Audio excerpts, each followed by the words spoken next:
लद्दाख में 5 अगस्त से 5 अगस्त से हमने एक क्लीनलीनेस ड्राइव चलाया था जो अब 15 अगस्त तक चलेगा। इसको हम आज़ादी का अमृत महोत्सव थीम के तहत मना रहे हैं और इसमें हमारा एक बेसिक टेक लाइन लद्दाख का ये था कि स्वच्छ लद्दाख और स्वस्थ लद्दाख। तो सफाई जो है एक बहुत ही अहम इंसान की ज़िंदगी का जुज़ है। जब तक हम साफ़ नहीं रहेंगे हम सेहतमंद भी नहीं रह सकते। तो लद्दाख में जिस तरह से टूरिस्ट का आना जाना है और गर्मियों में लोगों का चलना है, डिफेंस फोर्सेस बहुत हैं यहाँ पे, तो सफाई का उस तरह से डिस्पोजल का इंतज़ाम अभी तक नहीं है। एरिया बहुत ज़्यादा है और लोग बहुत कम हैं हमारे। तो ये एक्सपेक्टेशन नहीं होना चाहिए कि डिपार्टमेंट ही, गवर्नमेंट डिपार्टमेंट ही सब कुछ कर सकता है।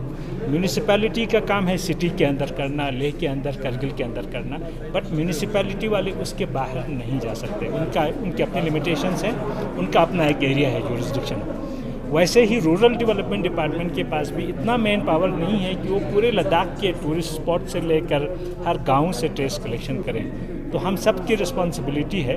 रॉयल इनफील्ड का जो CSR इनिशिएटिव है ये एक बहुत ही अच्छा इनिशिएटिव है, क्योंकि हमारे लद्दाख में जितने टैक्सीज हैं जो मोस्टली राउंड द ईयर चलते हैं, समर में ज़्यादा चलते हैं टूरिज़्म की वजह से, तो उनकी रिस्पॉन्सिबिलिटी मुझे लगता है बहुत ज़्यादा है, क्योंकि वो हमेशा मोबाइल रहते हैं और वो उनका लोगों से मिलना जुलना, चाहे वो टूरिस्ट हो चाहे वो लोकल हो, सबसे मिलना जुलना हमेशा रहता है।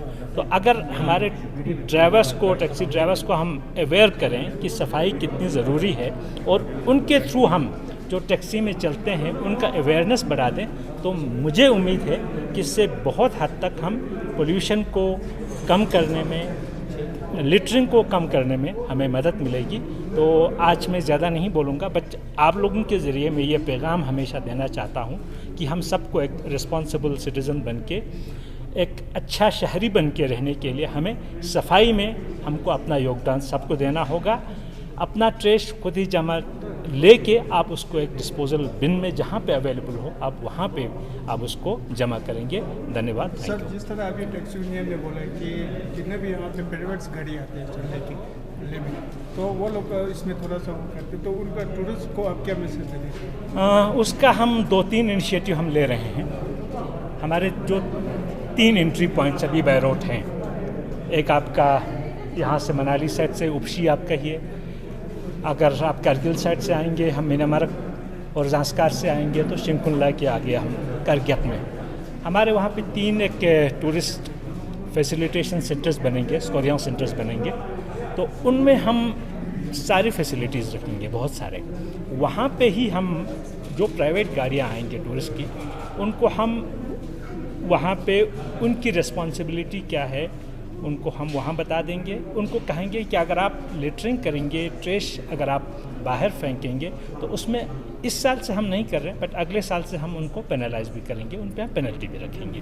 बट उसमें भी मुझे सभी लोगों का सहयोग चाहिए, चाहे वो लोकल पंचायत हो, चाहे वो वहाँ के रहने वाले हो, चलने वाले लोग हों, हमारे इंडिया के जो हमारा डोमेस्टिक टूरिस्ट है या अगर फॉरेनर भी हो, अगर वो भी हों, तो सबको हम एक वहाँ पे छोटा सा, मैं ये चाहता हूँ कि उस कोरियन सेंटर में हम एक 5-10 मिनट का उनको अवेयरनेस का एक छोटा सा एक मॉड्यूल भी रखें, एक डॉक्यूमेंट्री टाइप का बना के। उससे उनको इतना ये अवेयरनेस हो कि लद्दाख में जो है हमें लिटरिंग करना प्रोहिबिटेड है, ये इलीगल है, इसका पेनल्टी भी हो सकता है। आपने टूरिस्ट की बात तो की, परंतु इंडस्ट्री एरिया ऐसा एरिया है जहाँ पर डंपिंग स्टेशन है, मैंने देखा शूट किया है, जहाँ पे आप इंडस्ट्रियल देखवा के पॉलिसी बनता है हर जगह। हर इंडस्ट्री की रिस्पॉन्सिबिलिटी है वो अपने जो वहाँ पे ट्रेश या लिटरिंग होता होगा या डिस्पोजल होता है, चाहे वो आपका वेस्ट वाटर हो तो उसका ट्रीटमेंट प्लान होना चाहिए, पोल्यूशन आपका इमिशन हो उसका इमिशन का लेवल होता है। आपका लिटरिंग के लिए इंडस्ट्रीज़ में नॉर्मली हम चाहते हैं हम अपना वो डस्टबिन का उनको दे देंगे दोनों, वो हम जो सिटी लिमिट्स में है म्यूनिसिपैलिटी वाले दे रहे हैं, टूरिस्ट स्पॉट्स पे हम टूरिज़्म की तरफ से हम देंगे। इस साल हम शुरू करेंगे डस्टबिन देना, तो लेकिन डस्टबिन से हमें कलेक्शन, उसका सेग्रीगेशन और उसका डिस्पोजल, उसके लिए हमें रूरल डेवलपमेंट से डिपार्टमेंट और म्यूनिसिपैलिटी के साथ मिलके काम करना है, क्योंकि कलेक्शन बहुत सारी जगह है। जैसे मैं अगर खरदुंगला से कलेक्शन करूं, या तो ले से जाना पड़ेगा या नुब्रा से आना पड़ेगा उसको, तो मुझे वो भी देखना है। बट एवरीडे कलेक्शन नहीं हो सकता ऐसी जगहों से, तो हम वीक में एक बार जा सकते हैं। हम उसका देखेंगे क्वांटिटी कितना होता है वहाँ पे, उसी के हिसाब से हम प्लान करेंगे। और इस साल हम देखो, ये जो क्लीनलीनेस ड्राइव हम चला रहे हैं, ये हम पूरे लद्दाख में चला रहे हैं। सारे पंचायत में हम कर रहे हैं, सारे सब डिवीज़न में कर रहे हैं, और हर रोज़ का हमारा शेड्यूल है हर डिपार्टमेंट का, उसी के हिसाब से वो कर रहे हैं। पंचायत को हम इसमें इन्वॉल्व कर रहे हैं, BDCs को इन्वॉल्व कर रहे हैं, काउंसलर्स हमारे इसमें साथ हैं, तो हिल काउंसिल का बड़ा रोल है। तो जो हमारा एक्चुअल एक पंचायती राज निज़ाम है, गाँव का एक स्वराज का निज़ाम है, उसमें अपनी रिस्पॉन्सिबिलिटी सबको समझना होगा। तो मुझे उम्मीद है सब इसमें साथ देके एक लद्दाख को एक नीट एंड क्लीन, एक स्वच्छ लद्दाख और एक स्वस्थ लद्दाख बनाएंगे। धन्यवाद। Talk about ecology with tourism, like balance maintain करना इकोलॉजी में और टूरिज्म में, because eco tourism is an essential part of tourism all over.